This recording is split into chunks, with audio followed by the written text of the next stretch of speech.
Bom dia.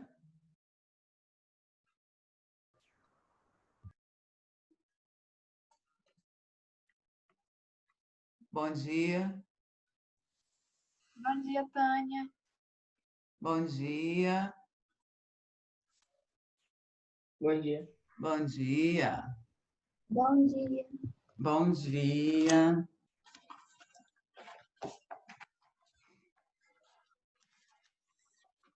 Bom dia, bom dia.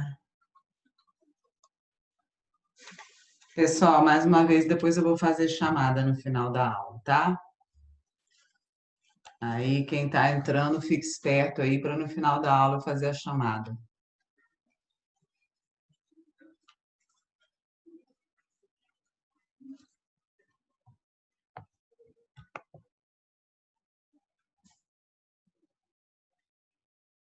Bom dia para quem está entrando.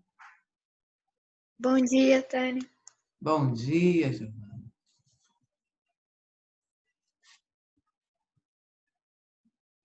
Bom, eu vou esperar só mais um pouquinho, o pessoal restante entrar, para eu poder dar o gabarito para vocês dos exercícios. E eu queria pedir a vocês que vocês copiassem o gabarito, só para vocês já saberem as respostas. Eu vou dar a devolutiva para vocês segunda-feira. Eu vou, durante o dia, tá? Eu vou colocando no WhatsApp de cada um quanto cada um foi tirando, tá? Bom dia, Tânia. Bom dia, João. Oi, Tânia. Bom dia. Bom dia, Bom Camila. dia, Tânia. Bom dia. Tânia. Oi, pode Bom falar. dia, professora. Ontem Bom você dia. chegou a postar o trabalho? Não, eu vou fazer a postagem hoje de tarde, tá? Porque eu Só achei que hoje. tinha dado um problema no meu celular. Aí Não, não hoje estava à aparecendo. tarde. Hoje à tarde só. Aí, de hoje, vocês vão ter até quarta-feira para estarem me retornando com o exercício, tá bom? Então, eu posto hoje. Quem não conseguir ver hoje, que tiver algum problema, vai tentando no sábado, no domingo, na segunda, na terça, tá? Então, vocês vão ter de hoje de tarde, que eu vou fazer a postagem, até na quarta-feira, que é o dia do retorno, tá? Então, se vocês estiverem com algum problema aí de internet, alguma coisa, vocês podem até pedir para algum colega de vocês mandarem de alguma forma, né, para vocês, tá bom? Mas aí dá tempo, pelo menos, para vocês poderem se organizar, tá? Tá bom, obrigada, Tânia. Nada. Quem está entrando agora, então, pega aí um lápis ou uma caneta, um pedaço de papel aí, para poder só anotar as respostas aí, o gabarito, para vocês já saberem também aquilo que vocês fizeram, para vocês terem uma noção. Mas depois eu vou fazer a correção e vou enviar para vocês aí a nota de vocês, tá? Eu sempre vou fazer isso. Ok? Podemos aí anotar? Professora, Oi, pode falar. professor, essa é da última atividade, certo? Isso, essa primeira atividade que eu passei que foi para nota, tá? Que valeu 5 pontos. Ok, Como eu falei ontem, obrigada. de nada. Como eu falei ontem, são 50 pontos, então, de atividades. Então, todas as atividades que eu for dando, eu vou dar uma pontuação. Essa primeira atividade valeu 5 pontos, tá? Então, o gabarito é o seguinte, peguem aí, caneta. Ok? Pegaram? Sim. Vamos lá. Sim, Tânia. A número 1 é letra D de dado. A número 2 é B de barriga. A número 3 é A. A 4 é A. E a 5 é A. Tá? Então, é 1. Amalu, gabaritei. Gabaritei. Então, 1D, 2D, 3A, 4A, 5A, tá? Ontem eu já tive dando uma olhada em alguns, só que não dei o resultado, né? Eu vou dar o resultado só segunda-feira. Então, para vocês darem uma olhada aí, que eu dei o gabarito, Mas eu queria pedir a vocês o seguinte: tudo que eu estou falando em aula está de acordo com o livro de vocês, tá? Então, quando vocês forem fazer atividade, dá uma olhada no livro também, para vocês poderem fazer atividade, porque eu vi que teve gente que errou, embora eu tivesse dado 5 questões apenas, teve gente que errou bastante, entendeu? Então, reforçar um pouquinho na hora que vocês forem fazer o exercício, de estar olhando na apostila de vocês também e de lembrar também das explicações que foram dadas por aqui, tá? Tá ok? Então, gente, podemos... Tânia, Oi, pode falar. repete de novo, rápido, por favor. Oi, pode falar. Você pode repetir de novo? Posso. Número 1, D de dado. 2, B de barriga. E a 3, a 4 e a 5 é letra A. Obrigada. De nada. Aqui, pessoal. Ontem eu estava falando com vocês a respeito da população, da formação da população brasileira no período da independência do Brasil, pós-independência, ou seja, governo do Dom Pedro I, tá? Para a gente poder dar uma relembrada, né, no que foi falado ontem, para a gente poder dar continuidade hoje. Esse assunto nosso, ele está no capítulo 9 da apostila de vocês. Então, é o governo do Dom Pedro I no Brasil, pós-independência, né? O Império Brasileiro. Quando o Brasil ele se transforma, né, em império, tá? Ele vai do período desde a independência em 1822 até 1899, tá? 1889, desculpa, quando foi proclamada a República do Brasil, 1889. Então, de 1822 a 1889, nós, no Brasil, tivemos o período chamado período imperial. Só que esse período imperial, ele é dividido em partes. A primeira parte é aquela que nós estamos vendo agora, que é o governo do Dom Pedro I. Ele que foi amparado, apoiado, né, pelas principais lideranças aqui do Brasil, pela elite brasileira, a fazer o processo de independência, de separação definitiva de Portugal, em 1822, tá? Então, começa o governo dele em 1822. E o governo dele não é um governo assim tão longo, ele vai apenas até 1831. Então, o governo de Dom Pedro I, 1822 até 1831. Por que que o governo dele vai até 1831? Ele, por exemplo, ele tinha a prerrogativa, como ele era imperador, dele poder continuar no governo brasileiro até a morte dele, tá? Porque, afinal de contas, é como se fosse um absolutismo. O governo no Brasil, ele seria do Dom Pedro I, depois que o Dom Pedro I morresse, ficaria para o filho dele. Então, era hereditário, como eram os sistemas absolutistas, os governos absolutistas que se formaram na Europa, tá?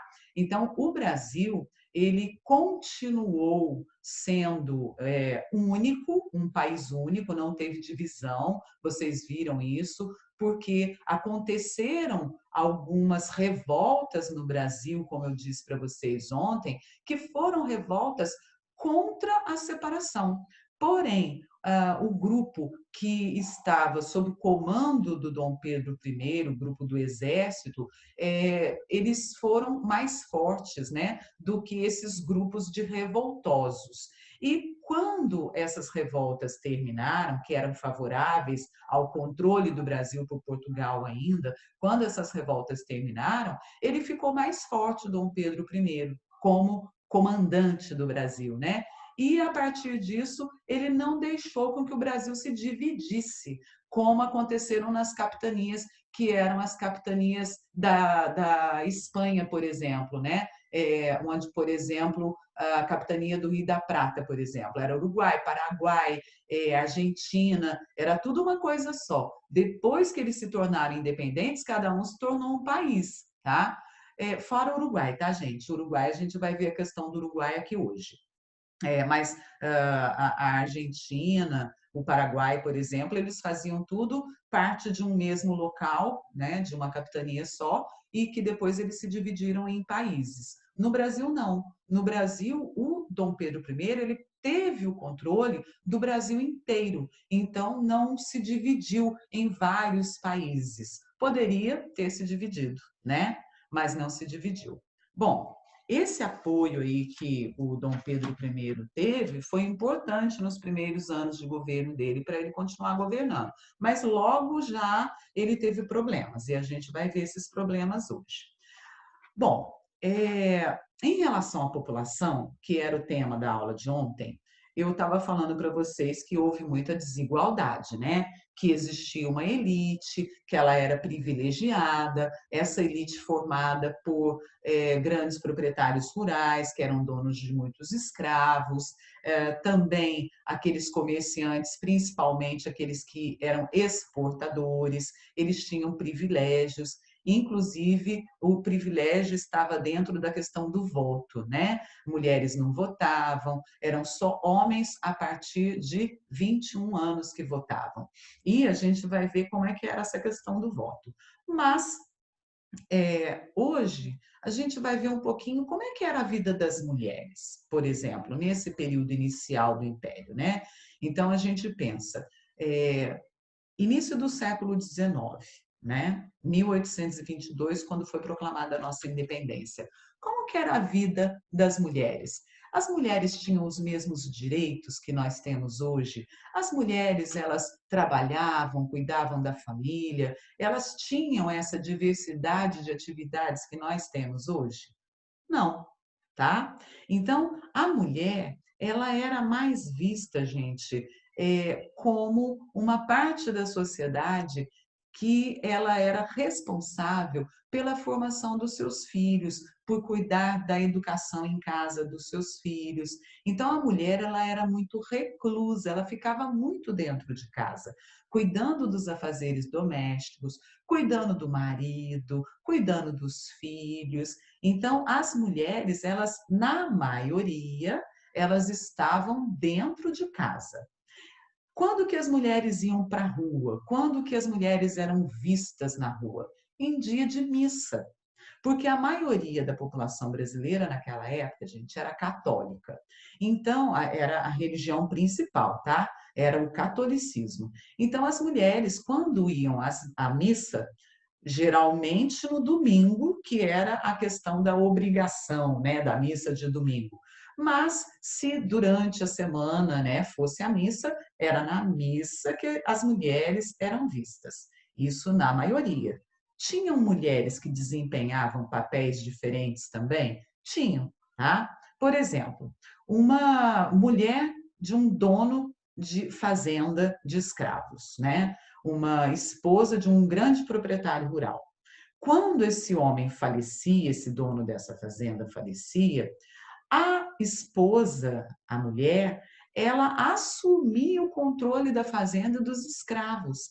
Então, existiam mulheres também que faziam trabalhos diferentes daquela que era só de educar o filho, de cuidar de casa, de cuidar do marido, tá? Então, existiam mulheres que também, depois que ficavam viúvas, elas tomavam frente dos negócios do marido.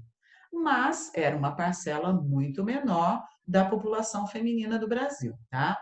Também existiam outras mulheres, principalmente na cidade, não na zona rural, tá? Mas na cidade, que essas mulheres, elas iam desempenhar papéis de vendedoras ambulantes. Por que que elas desempenhavam esse papel? Muitas vezes porque elas tinham a obrigação de levar para casa o sustento dos seus filhos. Então, haviam mulheres também que trabalhavam vendendo coisas, que eram chamadas ambulantes. Agora, todas elas tinham uma coisa em comum. elas não votavam, elas não exerciam esse papel de cidadãs, tá? Então, realmente as mulheres, elas sempre eram subservientes aos homens, mas existiram as exceções, né? Então, tem as exceções. As crianças. Como que eram vistas as crianças nesse período? Como pequenos adultos, tá? Então, as crianças, principalmente, né, as crianças brancas, elas eram vistas como pequenos adultos na forma de se vestir, na forma de falar. As brincadeiras, logicamente, que existiam, mas eram muito reguladas também pelos próprios pais. Então, a criança não era aquela criança totalmente liberta, livre para fazer, né, as brincadeiras. A educação dessas crianças também, elas eram feitas em casa, a educação era feita em casa, tá? Os escravos. Os escravizados, gente, viviam basicamente, né, na agricultura. Então, ou eles estavam na agricultura, ou os escravos estavam fazendo serviços domésticos, tá? A maioria dos escravos, na realidade, estava, gente, na agricultura voltada para exportação. Os homens, os donos de propriedades rurais que tinham mais escravos, eram aqueles donos de grandes propriedades que faziam a produção do algodão, do tabaco, da cana-de-açúcar voltada para exportação. Então, a maioria dos negros se concentrava nessas propriedades, nessas grandes propriedades, tá? Mas eles estavam em pequenas propriedades também. E, inclusive, pessoal, ter um escravo naquela época era sinônimo de status. Então, por exemplo, um advogado que ele se desse muito bem na sua profissão, um dentista, um médico, né? Que eles se dessem muito bem na profissão e eles tivessem dinheiro, pelo menos um escravo eles teriam. Quem tivesse condições de ter um escravo, teria. Por quê? Porque era sinônimo de status naquela época. E, inclusive, gente, eles faziam questão de ir à missa acompanhado do escravo, de passear na rua acompanhado do escravo. Por quê? Porque mostrava, né, qual era a situação econômica dessa pessoa. Então, hoje, por exemplo, né, quando a gente vê os carros caros importados na rua, que chamam a atenção para o status daquela pessoa, né? Então, naquela época, um escravo, ele estava relacionado ao status da pessoa. Interessante também a gente observar, gente, as crianças que eram escravizadas, até os 5 anos, por exemplo, existia uma mortalidade infantil no meio das crianças negras muito grande, tá? Por quê? Justamente por falta dos cuidados necessários para o desenvolvimento de uma criança, principalmente relacionado à boa alimentação. Mas se as crianças, elas passando desses 5 anos, elas geralmente elas estavam do lado das suas mães, né? Das escravas. Então, elas estavam dentro de casa, nos serviços domésticos, a mãe cuidava. Quando chegava aos 11 anos, essa criança escravizada, ela já estaria sendo preparada para o serviço de adulto. Quando que ela estava apta para trabalhar na lavoura, por exemplo, né? Quando que ela seria apta para ser colocada num parâmetro igual a um escravo adulto? Com 14 anos de idade.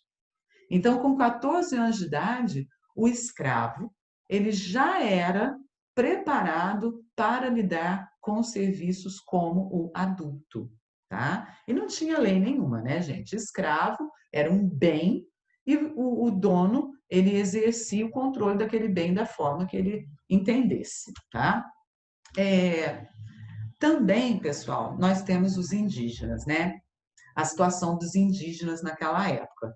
Os indígenas, gente, eles começaram aqui no Brasil a fazer um trabalho com as populações indígenas nesse período inicial do Império, voltado a quê? A dar uma cultura branca para eles e prepará-los para o trabalho também, trabalho na lavoura, aonde fosse a necessidade do homem branco. Então, grupos que eram da elite, grupos que faziam parte do governo, prepararam uma maneira deles estarem colocando rédeas nos indígenas e, mais que isso, tirando a cultura desses indígenas. Então, pessoal, o indígena que a gente vê hoje, que ainda mantém a sua cultura, é por muita luta e depois de muitos anos, né, a cultura indígena ela passou a ser preservada pelo próprio governo, tá? Mas nem sempre foi assim, então. Naquele período inicial do Império, eles prepararam comunidades que eram assim, os portugueses, né, antes deles deixarem o Brasil, antes do Brasil ser independente, já tinham feito um trabalho que era de colocar os indígenas em aldeamentos, aldeamentos controlados pelos portugueses. O que o Brasil, depois da independência, fez? Continuou aumentando o número desses aldeamentos, que eram o quê? Eram terras, eram locais aonde esses locais viriam indígenas de vários grupos, né? Eles colocariam dentro desse aldeamento, esse aldeamento seria controlado pelos brasileiros, pelo governo brasileiro. Ali eles ensinariam aos indígenas, né, a cultura brasileira. Dessa forma, eles estavam também, gente, retirando os indígenas das suas terras e estavam colocando em terras que eram as terras que o governo achava melhor que eles ficassem, tá? Então, ao longo de muitos anos e cada vez mais, os indígenas foram perdendo o direito de permanecer nas suas terras e foram também perdendo a sua identidade cultural. Hoje nós temos muitos indígenas que são totalmente ligados à cultura total do branco, né? Que eles não preservam mais a cultura indígena. E tem outros locais, que são as reservas indígenas, onde eles têm toda a liberdade para poder estar com a sua cultura, né? Colocando a sua cultura em prática. Esses índios que estavam dentro dos aldeamentos, aonde o governo colocava esses índios, eles já eram considerados civilizados. E os índios que estavam fora dos aldeamentos, que estavam nas suas próprias aldeias, nas suas terras, eles eram considerados selvagens, tá? Então aí nós temos, gente, esse perfil, né, de como era o Brasil neste período, que foi o período inicial aí, do Império Brasileiro. Como que era a situação da população brasileira. A consequência, né, para o Brasil, nesse período inicial, aí, principalmente para os indígenas, foi que realmente os indígenas passaram a perder, né, muito da sua cultura, tá?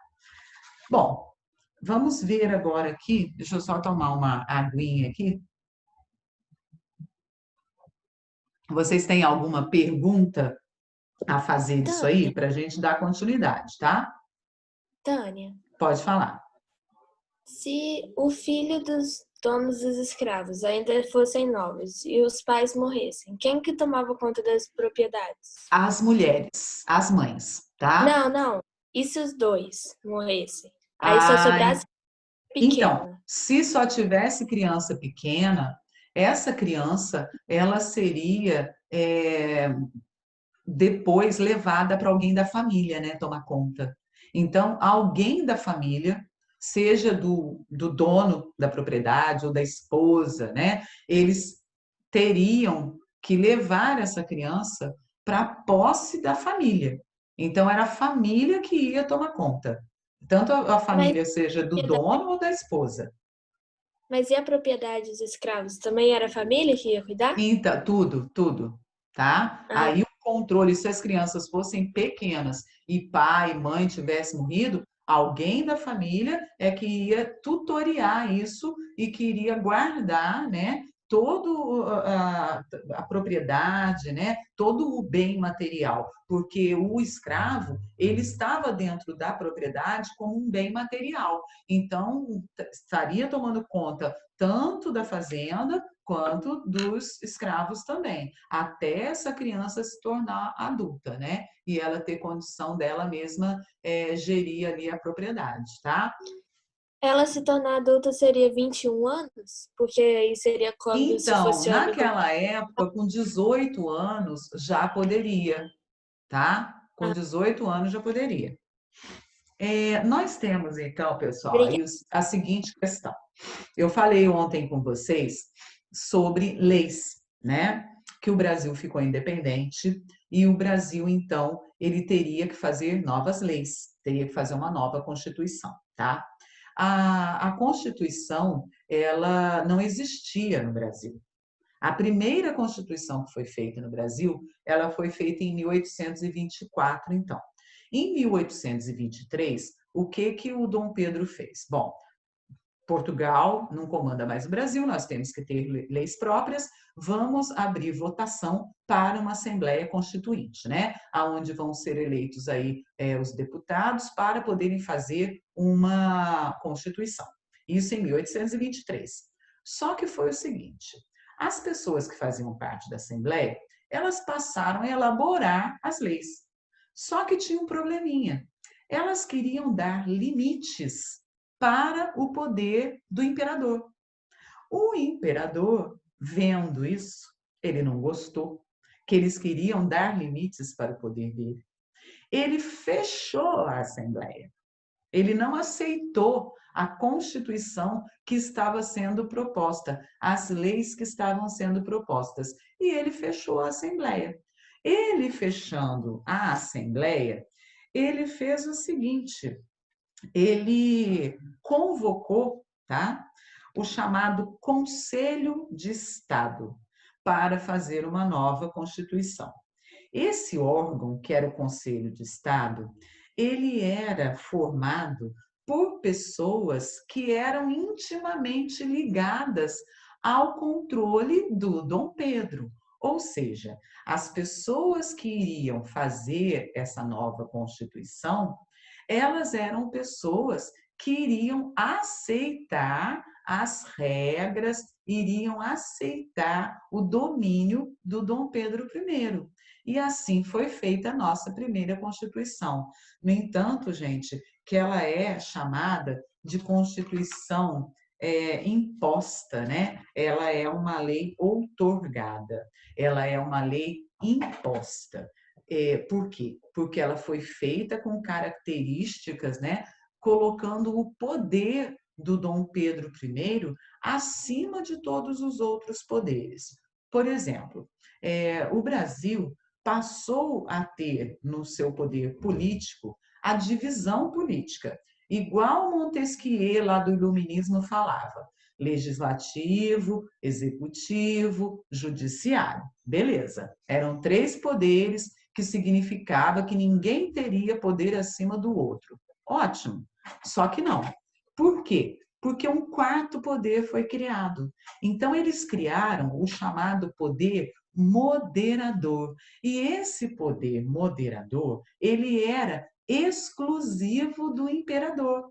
Ele era para ser colocado em prática pelo imperador. O que esse poder moderador ele dava de autoridade ao imperador Dom Pedro I? Ele poderia estar acima dos outros 3 poderes. Então, ele tinha influência e tinha poder. Por exemplo, se o legislativo fizesse leis que o Dom Pedro I não gostasse, ele podia simplesmente dizer, não aceito, tá? Ele vetava. Se o judiciário, por exemplo, eu vou prender uma pessoa, se a pessoa é amiga do Dom Pedro I, o Dom Pedro I chegava e falava, não, essa pessoa você não vai prender. Então, ele tinha poder superior. Ele era o poder legislativo, o poder executivo, legislativo e judiciário, todos em um só. Então, essa divisão de poder, ela era só para dizer que existia divisão de poderes no poder político brasileiro, tá? mas não existia na realidade, porque o moderador, o poder moderador, ele exercia controle sobre esses poderes todos. Há uma coisa que eu não comentei com vocês, gente, que é bastante interessante, é importante para a gente observar, o seguinte: quando o Brasil se tornou independente, o Brasil só poderia, né, ter parceria econômica, ter apoio político, né, se realmente ele tivesse se ele tivesse apoio externo, né, de outros países. E, no caso, o primeiro país, gente, que reconheceu a independência do Brasil foi quem? Estados Unidos da América. Por quê? Porque os Estados Unidos, eles tinham aquela máxima, aquele pensamento, América para os americanos. Então, diante desse pensamento, eles achavam o seguinte: vamos dar apoio para o Brasil que está aqui na América. Por quê? Porque a gente dando apoio, a gente vai ter uma aproximação maior com o Brasil. Logicamente que não foi bem assim, tá? Essa ligação com os Estados Unidos, ela não foi uma ligação que foi feita rapidamente. Por quê? Porque a Inglaterra, pelo fato de ter sido uma grande parceira comercial, a principal parceira comercial de Portugal, ela continuou exercendo essa influência aqui no Brasil. Então, ainda a Inglaterra era o principal parceiro do Brasil. E a Inglaterra também fez esse reconhecimento, mas depois dos Estados Unidos. Só que com uma condição. A Inglaterra, ela colocou uma condição seguinte: eu vou fazer o reconhecimento da sua independência e o Dom Pedro I, ok, só que eu vou pedir para vocês fazerem uma lei que é a lei contra, tá? Contra a escravidão. Então, era para abolir o tráfico, inicialmente, era para abolir o tráfico de escravos para o Brasil. Depois, eles vieram pedir a abolição da escravatura mesmo. Mas, inicialmente, eles falaram o seguinte: vocês vão parar com o tráfico de negros no Brasil. Só que isso era um grande problema, tá, gente? Por quê? Porque a elite brasileira, ela era proprietária de escravos. E os escravos é que eram a mão de obra principal no Brasil. Então, o caso aqui do Dom Pedro I era delicado. Ou ele estava do lado da Inglaterra, ou ele ficava do lado de quem estava dando apoio para ele aqui. Então, isso foi complicado depois, tá? Que a gente vai ver mais tarde aí. Bom, a Constituição, voltando à Constituição. A Constituição foi feita, tá? Com o principal questão aí do poder moderador. Esse poder moderador, então, que dava totais poderes ao imperador. Diante disso, a Constituição, ela trazia também a questão do voto. E o voto, gente, ele era chamado voto censitário. O que era o voto censitário? Só podiam votar os homens que tivessem uma quantia de renda mínima anual. Então, isso aí fazia com que muitos homens não pudessem votar. Só votavam, então, homens a partir de 21 anos que fossem alfabetizados e que tivessem uma determinada renda anual, o que tirava muitos homens dessa lista aí. Então, essa questão do voto, ela realmente trazia o mínimo do grupo dos homens para o voto. Fora que as mulheres não votavam, tá? Bom, o governo do Dom Pedro, ele teve uma outra questão que foi importante, que ele teve que lidar, que foi também descontentamento, tá? Com o governo dele. Ele teve descontentamentos com o governo dele, principalmente pelo caráter dessa Constituição. Essa Constituição, ela limitava o voto num grupo muito pequeno de homens e ela também trazia poderes totais para o governante, como se fosse um governo absolutista mesmo. E principalmente no Nordeste do país, uma parte, né, das elites via isso com muito maus olhos. Então, Rio Grande do Norte, Ceará principalmente, Pernambuco, Paraíba, foram locais aonde essas elites, elas viraram-se contra o governante. E eles fizeram um movimento armado contra o governo, que chamou-se Confederação do Equador, tá? Então, na próxima aula, eu vou estar falando mais sobre isso, ok? Antes de encerrar a aula, eu quero fazer a chamada, tá? Então, vocês fiquem a postos aí, por gentileza, para eu poder fazer a chamada com vocês antes de terminar a aula. E aí depois a gente faz outros comentários, se der, tá? Bom, vamos lá. Alice. Presente. Ana Clara. Presente. Ana Lídia. Ana Lídia. Arthur Noronha. Presente. Arthur Moraes. Arthur Moraes. Acho que não tá. O Rios Não não tá. tem. Carla. Carla. Presente. Davi. Davi. Não está. Tá bem. Emanuele. Presente. Gabriel Zanetti. Presente. Presente. Gabriel Vieira. Presente. Giovana. Ela tá. Ela tá, ela falou, ela tinha falado bom dia. Gustavo. Esse daí não tem, não. Gustavo não, né? Isabela. Tá aqui também. João Guilherme. Presente, professor. João Nilo. Hello, hello. José Haroldo. José Haroldo? Não. José Mateus? José que não tá. Mateus? Tânia, acho que ele não tá. Não falou presente. Calena? Aqui. Laura? Laura não. Faltou. Letícia? Presente. Lucas? Presente. Luiz Fernando? Luiz Fernando? Aqui. Marcelo? Presente. Maria Eduarda? Tô aqui. Maria Fernanda? Aqui. Mariana? Presente. Nicolas? Nicolas? Talita? Talita também não? Vitor Hugo? Vitor Hugo presente. Ian? Ian tá Não, não. né? Não. Ô, Tânia, a minha internet oscilou aqui, eu saí da reunião sem querer. Quem é?